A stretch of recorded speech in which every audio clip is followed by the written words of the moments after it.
नमस्कार।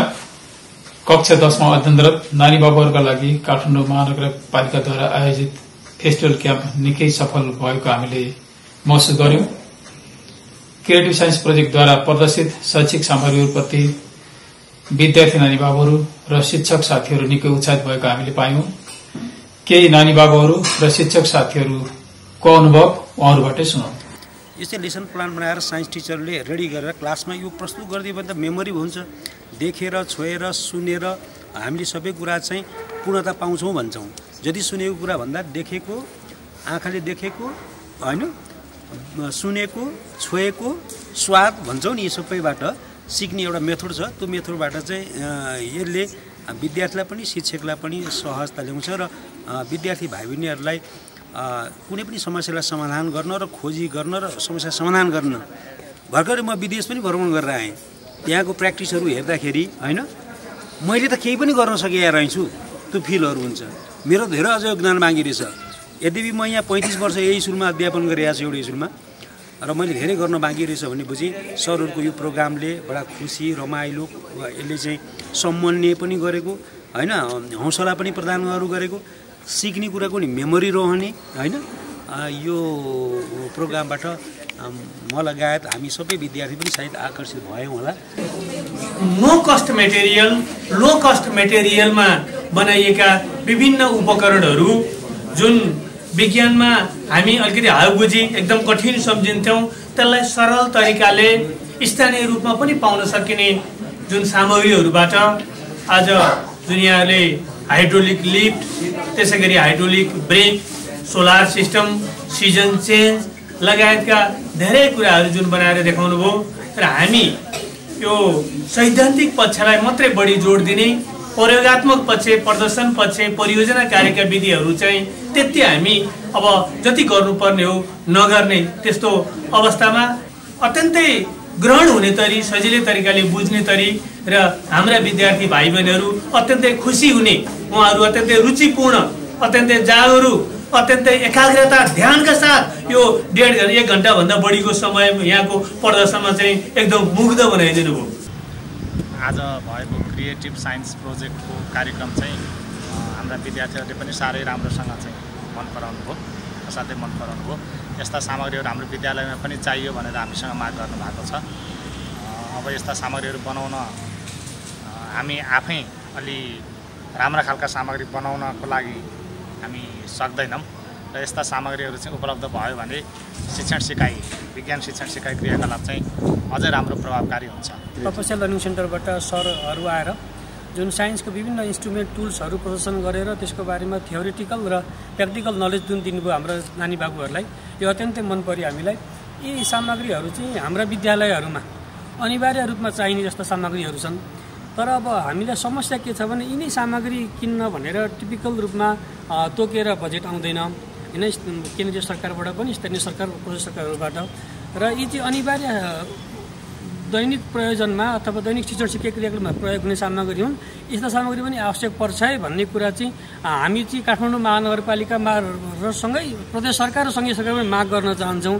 साइन्समा नर्मली हामीले कसरी पढ्छ त्यो त हामीले सधैँ देखिरहेको हुन्छ, थ्योरिटिकल कुराहरू त हामीले दिनकै पढेर दिनकै कण्ठ गरिरहेको हुन्छ। तर त्यो गर्दाखेरि हामी कुनै बेला बुझ्न सक्छौँ, कुनै बेला बुझ्दैनौँ, कतातिर कन्फ्युजन हुन्छ, कतातिर के हुन्छ त्यो थाहा नै हुँदैन।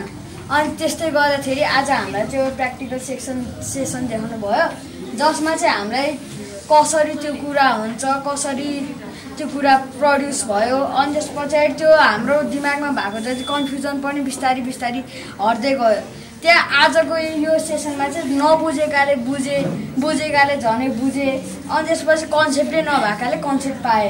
आजको प्रोग्राम एउटा जादु जस्तै लाग्यो। कहिले नदेखेको सामान अहिले हामीले चाहिँ रियलमा देख्दा एकदमै राम्रो लाग्यो। कसरी के हुन्छ भनेर हामीले अब त्यो त सुनिराखेको थियो, तर देख्नु चाहिँ देखेको थिएनौँ। हाम्रो परम्परागत कालदेखि नै उपयोग हुँदै आएको उपकरणहरूलाई वैज्ञानिक ढङ्गले कसरी प्रयोग हुँदो रहेछ त भन्ने कुराहरू हामीले सिक्न पायौँ होइन। अनि यसमा चाहिँ एकदमै राम्रो लाग्यो। बच्चैदेखि हामीहरूले साइन्समा पढ्दै मात्र आएका थियौँ होइन, तर नि यसलाई हामी प्र्याक्टिकल रूपमा कसरी प्रयोग गर्न सक्छौँ त भन्ने कुरा आज राम्रोसँग सिक्न पायौँ। र हामीले पढ्दै मात्र आएको थियौँ र आज होइन सौर्यमण्डलदेखि हाम्रो सूर्यग्रहण चन्द्रग्रहण कसरी हुन्छ त भन्ने कुराहरू पनि एकदमै राम्रोसँग नजिकबाट निहालेर हेर्न पाउँदा अत्यन्तै खुसी लाग्यो हामीले चाहिँ। हाम्रो देशभरिको सम्पूर्ण विद्यालयहरूमा यसरी नै 30 मिनटसम्म क्लास भए तापनि 15 मिनटसम्म प्र्याक्टिकल गरेर पनि पढाउँदा एकदमै राम्रो हुन्छ जस्तो मलाई लाग्छ र प्रत्येक विद्यालयहरूमा यस्तै उपकरणहरू चाहिँ प्राप्त होस् र सबै विद्यार्थीहरूलाई यसरी प्र्याक्टिकल रूपमा पढ्न पाइयोस् भन्ने मलाई लाग्छ। इन्टरनेटमा हेर्दा चाहिँ कुनै पनि केही सर्च गर्दा म्याक्सिमम चाहिँ फरेन कन्ट्रीबाट रिजल्ट आउँछ, तर आज फरेन कन्ट्रीबाट इन्टरनेटमा रिजल्ट आउँछ, तर फिजिकल्ली चाहिँ हेर्दा चाहिँ हाम्रो नेपालले पनि केही गरिरहेछ। हाम्रो देशमा कुनै त्यस्तो संस्था छ जो स्टुडेन्टको क्रिएटिभिटीलाई इन्क्रिजमेन्ट गर्न र केही प्रोजेक्ट बनाएर चाहिँ त्यो हाम्रो सब्जेक्टकै थ्योरीलाई प्र्याक्टिकलमा ल्याएर बुझाउन प्रयास गर्न आँटिरहेछ भनेर हाम्रो नेपालमा पनि त्यस्तो संस्था छ भनेर खुसी लाग्यो। फेस्टिभल क्याम्पको दौरानमा 16वटा सेन्टरहरूमध्ये हामी केवल 10वटा सेन्टरमा पुग्न सक्यौं र हरेक सेन्टरमा उपस्थित विद्यार्थी नानी बाबुहरू र शिक्षक साथीहरूसँग हामीले अन्तर्क्रिया गर्यौं।